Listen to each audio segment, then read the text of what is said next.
ça apporte tellement de bien-être que la maladie, on arrive à faire qu'elle n'y est plus, quoi. À première vue, la maison Rose et Olivier est une maison des plus ordinaires, avec cuisine, salon et salle à manger, si ce n'est que les chambres ont été transformées en cabinets. Sophrologue, kiné, psychologue ou esthéticienne, pas moins de 27 thérapeutes y dispensent des soins de support à des femmes ou des hommes atteints d'un cancer. Quand on est confronté voilà, à la maladie, aux hôpitaux, aux traitements, donc ça fait une bulle, on va dire une bulle où on se sent bien. C'est vraiment un soutien psychologique et mental. Ça me permet aussi de souffler et de penser un peu à autre chose malgré la maladie. L'idée est née dans l'esprit d'Hélène. Alors qu'elle faisait face à la maladie, en 2012, elle a dû se rendre à Montpellier pour suivre ses soins.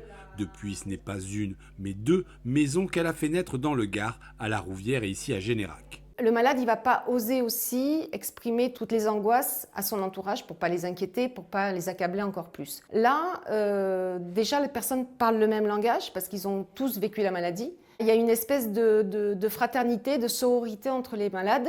Une action rendue possible grâce à une chaîne de solidarité, du personnel soignant aux joueurs de rugby du RCN. La vente aux enchères de leur maillot rose a permis de récolter 15 000 €. Des joueurs en chair, en os et en muscles qui sont venus rendre visite aux patientes.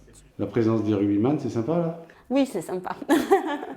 On a besoin de tous les soutiens et c'est avec grand plaisir qu'on prend le soutien des rugbyman.